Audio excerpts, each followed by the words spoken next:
In a Counter-Strike match, information can mean the difference between success or failure. As a result, smoke grenades have become a cornerstone of team tactics. With Counter-Strike 2's new game engine, we've evolved smokes and made them dynamic. Smoke grenades now create volumetric 3D objects that live in the world.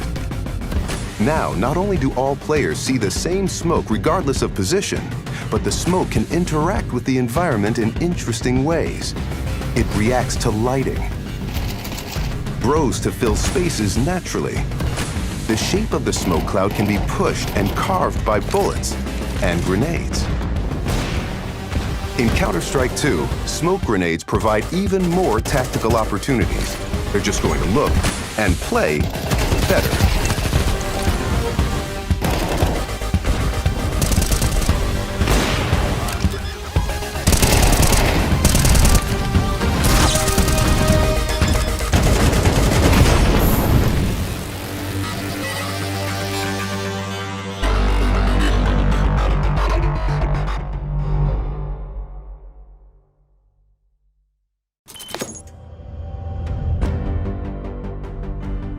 With over 20 years of history, maps are a fundamental pillar of Counter-Strike.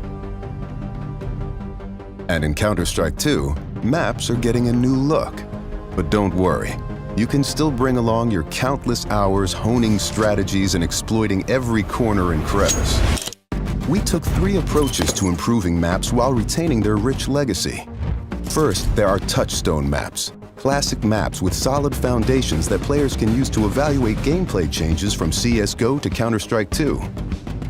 These have improvements to lighting and character read, but otherwise haven't been changed. Next, we have upgrades. These are maps that use new Source 2 lighting, including a physically based rendering system that produces realistic materials, lighting, and reflections. And finally, overhauls. The oldest maps have been fully rebuilt from the ground up, leveraging all of the Source 2 tools and rendering features. These tools will be available for community map makers to make it easier to build, experiment, and iterate. With upgrades to lighting, player read, and materials in Counter-Strike 2, even the familiar will feel brand new.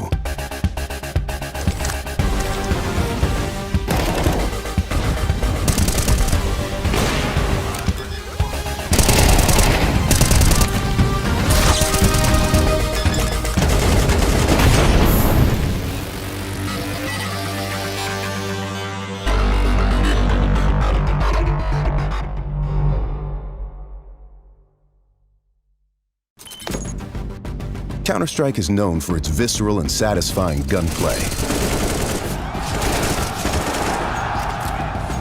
Now, firing a weapon looks pretty simple. You click your mouse, your character shoots, your target takes damage. But there's a lot more happening behind the scenes. In previous versions of Counter-Strike, the game only evaluated moving and shooting in discrete time intervals, or ticks, and time between those ticks didn't exist. For the most part, the experience was seamless.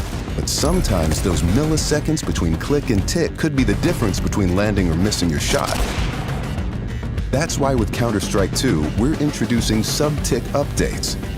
Now the tick rate no longer matters for moving and shooting, so the server will know the exact moment you fired your shot, jumped your jump, or peeked your peek, and the server will calculate your precise actions between ticks.